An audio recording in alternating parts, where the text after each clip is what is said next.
안녕하세요. 이 강에서는 연금자산에 관해 알아보겠습니다.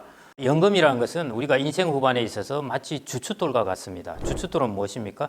집을 짓는데 가장 중요한 기반이 되는 것입니다. 그런데 제가 이제 연금 이야기를 하다 보면은 의외로 사람들이 연금이 도대체 왜 중요하며 이걸 왜 해야 되는가 하는 것을 잘 인지하지 못하시는 분들이 있는 것 같고요. 그러다 보니까 연금을 내가 충분히 좀 더 많이 받을 수 있는 방법들이 조금 있는데 이 부분에 조금 소홀하신 분들이 있는 것 같습니다. 그래서 오늘은 이 두 가지를 중점적으로 말씀드리겠습니다. 도대체 주춧돌이라는 이 연금이 왜 주춧돌인가 하는 것이고요. 그 다음에 이 주춧돌을 좀 더 튼튼하고 풍성하게 만들려면 어떻게 할 수 있을 것인가, 이 두 가지를 이제 중점적으로 말씀드려 보겠는데요. 재밌는 이야기를 하나 남긴 할머니가 있습니다. 잔 루이즈 칼망이라고요. 프랑스 분이십니다. 1875년에 태어나셔가지고 1997년에 122세까지 살다 돌아가시는데요. 이분이 이제 나이가 90세가 되어서 재미있는 계약을 했습니다. 뭐냐면은 바로 옆에 살고 있는 47세인 변호사와 이제 계약을 맺었습니다. 어떤 계약을 했냐면은 변호사 양반, 내가 죽으면은 내가 살고 있는 집을 줄 테니까 내가 죽을 때까지 생활비를 나한테 좀 주시오, 이렇게 계약을 했습니다. 여러분들이 변호사 같으면 계약을 하시겠습니까? 마시겠습니까? 저 같으면 당장 하겠습니다. 그 당시에 90세 할머니였으면 바로 다음 날 돌아가시더라도 별로 이상할 게 없으니까요. 당연히 계약을 하겠죠. 그런데 이제 재밌는 일이 벌어졌습니다. 30년이 지나도 장칼망 할머니는 살아계셨고요. 30년이 지나서 변호사 양반이 먼저 죽어버렸습니다. 77세에 먼저 죽어버렸고요. 그런데 이 할머니는 또 정말 대단한 계약을 하셨는데요. 만일 변호사 양반 당신이 먼저 죽으면 당신 가족이 나한테 생활비를 대신 지급하도록 해주시오 하는 계약까지 해놨다 보니까 결국 변호사의 가족이 또 그 할머니가 돌아가실 때까지 3년 동안 생활비를 드리고 그 뒤에 이제 집을 받게 되었습니다. 참 이게 이제 재밌는 이야기인데요. 자, 이게 바로 연금의 역할입니다. 연금은 뭐냐면은 장칼망 할머니가 본인도 이렇게 오래 사실 줄 모르시던 거죠. 이렇게 오래 살 줄 몰랐는데 의외로 그 이후에 32년을 더 살아서 122세를 살았는데, 그런데 이 할머니는 바로 변호사와 한 이 계약 때문에 훨씬 풍요롭게 생활비를 자식도 아닌 다른 사람한테 받으면서 이렇게 잘 지낼 수 있었던 것이죠. 그래서 일본에서는 이제 벌써 이런 이야기가 나돌고 있습니다. 자식보다 연금이 더 효자다, 이런 이야기를 하는데요. 바로 이게 장칼망 할머니입니다. 변호사 대신 국가나 주택금융공사를 넣으면 이것이 똑같습니다. 주택금융공사를 넣으면 여러분들이 주택연금 계약을 맺는 것이고요. 국가가 들어가면 여러분들이 국민연금을 넣고 국민연금을 여러분들이 이제 죽을 때까지 받는 것입니다. 바로 이것이 연금의 역할입니다. 연금이라는 것은 내가 뭐 120세까지 살까 이러실 수도 있는데요. 혹시 오래 살지도 몰랐을 경우에 그러면 생활비가 막 다 떨어지지 않습니까? 그럴 경우에도 나의 노후의 생활을 보장해 줄 수 있는 것, 그것이 연금입니다. 그래서 연금은 아주 중요한 주춧돌입니다. 특히 수명이 이렇게 길어졌을 때, 또 수명이 길어졌을 뿐만 아니라 수명이 언제까지 길어질지 모를 이런 상황에서는 연금이라는 것은 더욱더 그 중요성이 커진 것입니다. 그래서 이전에 비해서 국민연금이나 이런 공적연금과 같은 이런 종신연금은 아주 중요한 주춧돌이 되게 된 것입니다. 저희 이제 선배님들도 계시고 해서 이제 국민연금을 곧 받으십니다. 받으신 분들도 있고요. 근데 국민연금은 예를 들어 61세에 받기로 했다 하는데 그 수령을 1년 연기하면은 1년 뒤에는 7.2%를 더 줍니다. 최대 5년까지 연기할 수 있는데요. 5년을 연기하면은 36%를 더 받게 되는 것이죠. 그래서 5년을 연기하면은 그때부터 36%를 더 받고 이제 시작을 하게 됩니다. 선배님들이 또 꼭 물어봐요, 저한테. 야, 어떻게 하면 좋겠냐 물어보면은 제가 가급적 연기하십시오. 뭐 5년을 연기하지 못하시면은 한 3년 정도라도 연기를 하시면 좋습니다, 이렇게 이제 말씀을 드리는데요. 그러고 나서 이제 세월이 조금 흘러서 어떻게 되셨습니까 물어보면은 거의 대부분 대답하시기를 그냥 받기로 했다 이러십니다. 그래서 왜 그렇게 하셨어요 물어보면은 또 대답도 거의 한결같습니다. 내가 빨리 죽으면 손해잖아, 이것입니다. 국민연금 오래오래 살아야 더 받는데 괜히 5년 연기했다가 내가 빨리 죽으면 손해잖아, 이런 이야기를 하십니다. 그 말씀을 듣고 항상 이제 제가 안타까워서 이제 해드리는 이야기가 그것인데요. 여러분들 절대 여러분의 수명을 두고 내기를 하지 마십시오. 여러분들이 빨리 죽을지 오래 살지 누구도 모릅니다. 예를 들어 국민연금을 내가 늦게 받았다가 빨리 죽으면 손해일 거라고 생각해서 늦게 안 받기로 했다. 이거는 여러분들이 여러분의 수명을 두고 내기를 한 것입니다.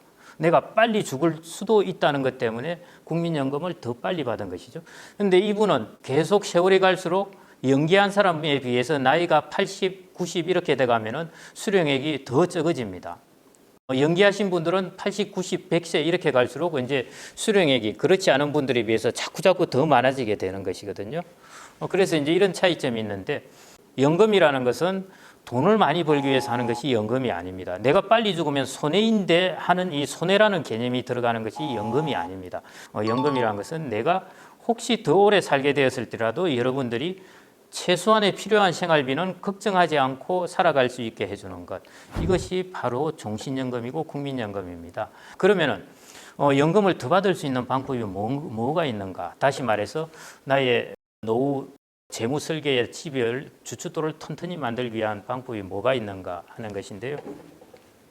요즘은 우리나라의 공적기관이 너무 잘 돼 있습니다. 여러분들이 국민연금의 콜센터나 국민연금의 홈페이지나 이런 데 얼마든지 들어가서 여기에 관해서 문의를 하시면 정말 친절하게 설명을 해 주실 거기 때문에 혹시 해당되시는 분들은 구체적인 것은 이제 유튜브를 검색하셔도 되고 콜센터에 전화해서 문의하셔도 되는데요. 국민연금을 더 받는 방법은 딱 이런 방법이 있습니다. 첫째, 임의가입입니다. 이거는 이제 평생 직장을 이제 다니지 않는 주부라든지 혹은 한 5년 정도 이제 직장 생활을 하다 그만둔 이런 분들이 이제 국민연금이 이제 그때 일시금으로 자꾸 끝난 분이죠. 그런 분들이 이제 임의로 의무 가입은 아니지만은 이제 임의로 가입하는 것입니다. 예를 들어 남자만 이제 연금을 받다가 임의 가입을 해서 여러분들의 배우자가 국민연금을 받으면은 연금 맞벌이를 하게 됩니다. 내 옆에 있는 배우자가 새로 국민연금을 받게 되면은 한 가구를 합해서 보면은 전체적으로 연금을 더 받게 되는 것이죠. 그 다음에 이제 두 번째가 임의 계속 가입이 있습니다. 임의 계속 가입은 보통 국민연금은 만 60세가 딱 들어가면은 이제 연금을 가입 안 해도 되는데요. 그런데 연금이라는 것은 국민연금은 기간이 길수록 연금에 이렇게 배율이 높아지게 됩니다. 그런데 내가 이제 만 60세 될 때 연금 가입 기간이 한 10년, 한 15년밖에 안 되었는데 좀 더 길게 하고 싶다 하면은 여러분들이 연기를 해서 더 길게 하실 수 있습니다. 그래서 가입 기간이 한 20년 정도 되면은 배율이 높아지거든요. 그래서 그런 방법을 통해서 이제 국민연금을 더 받으실 수 있고요. 그 다음에 이제 추후납입이라는 게 있습니다. 추후납입이라는 것은 내가 국민연금을 직장에 다니다가 직장을 다니지 않는 기간 동안은 국민연금을 납입하지 않습니다. 그리고 다시 이제 직장을 다니게 되면은 납입하지 않은 기간이 뻥 비게 되죠. 그 기간을 추후에 납입을 하면은 그 금액과 기간이 다 살아나게 되는 것입니다. 말씀드렸듯이 국민연금은 한 10년 정도 이렇게 최소한의 기간보다 15년, 20년 이렇게 갈수록 자기가 연금을 받는 배율이 높아지기 때문에 기간을 길게 가입하는 게 좋습니다. 그래서 추후 납입을 통해서 자신의 국민연금 기간이 짧으면은 이제 길게 가입하는 것이 좋고요. 이걸 통해서 여러분들이 한 가구가 한 가게가 국민연금을 맞벌이를 하게 되면은 훨씬 노후가 풍요로울 수 있습니다. 어떤 분은 이제 이런 이야기를 하세요. 월 30만 원 그거 더 받으려고 그러냐? 천만의 말씀입니다. 지금 여러분들이 소득을 벌고 있을 때는 월 30만 원이 크지 않아 보이는데요. 나중에 80, 90 되면은 월 30만 원도 아주 큰 돈이 되게 됩니다. 일본의 노후 파산한 이런 고령자들의 이야기들을 들어보면요. 월 10만 원, 20만 원이 아주 큰 돈이 되게 됩니다. 그래서 이제 이런 부분을 통해서 국민연금을 더 받으실 수 있고요. 그 다음에 이제 수령연기. 이건 제가 이제 말씀을 드렸죠. 제 선배님들의 예를 통해서 말씀을 드렸는데요. 국민연금을 보통 수령하는 기간이 있습니다. 저 같은 경우는 이제 만 63세부터 이제 국민연금을 수령하게 되는데요. 저는 이제 65세가 되면은 받게 되겠죠. 그런데 제가 만일 70세부터 받겠다고 연기를 하면은 36%를 더 주는 것입니다. 지금처럼 저금리 기간에는 이제 좋죠. 이제 다만 내가 빨리 죽으면 손해지만은 오래 살면 살수록 나는 연기한 것이 훨씬 유리해집니다. 왜냐하면 내가 80, 90에 가서 그렇지 않은 사람에 비해서 국민연금을 더 받게 되니까요.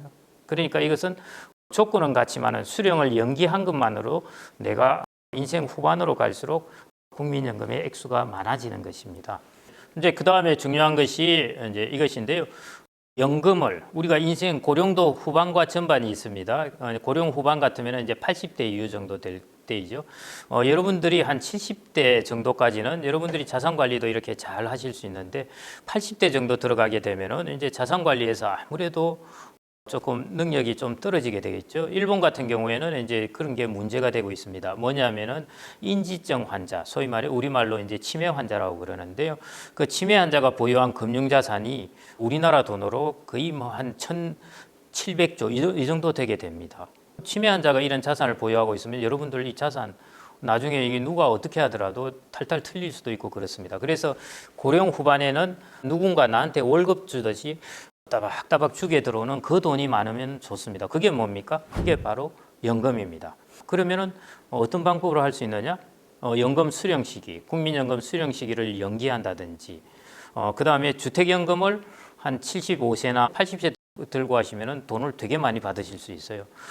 주택연금을 일찍보다는 나중에 주택연금을 늦게라도 주택연금을 들고 하면은 인생 후반에 나한테 내가 자산 관리를 안 하더라도 따박따박 이제 돈이 자동적으로 들어오게 됩니다. 그래서 어떻게 하냐면은 여러분들이 연금과 금융자산이 있으면은 인생 후반에 전반기에는 금융자산을 배치하시고 후반기에는 종신연금을 배치하는 것입니다. 가급적 여러분들은 인생 후반에 종신연금을 많이 받도록 설계를 해 놓으시는 것이 좋습니다. 이 강의 요약은 자, 연금은 주춧돌이다. 이걸 하나 기억을 하시고요. 수명을 가지고 도박하지 마라. 이게 두 번째 중요한 키워드이고요. 세 번째, 연금은 후진 배치하라. 이 세 가지로 요약을 드릴 수 있겠습니다. 다음 강의 때는 이제 되게 중요한 자산이죠. 여러분들이 가지고 있는 자산 중에 가장 많은 비중을 차지하고 있는 부동산 혹은 주택자산, 이것을 어떻게 활용할까, 어떻게 효과적으로 활용할까에 대해서 알아보겠습니다. 감사합니다. 좋아요, 구독 부탁드립니다. 군포시 도서관 많이 구독해 주세요.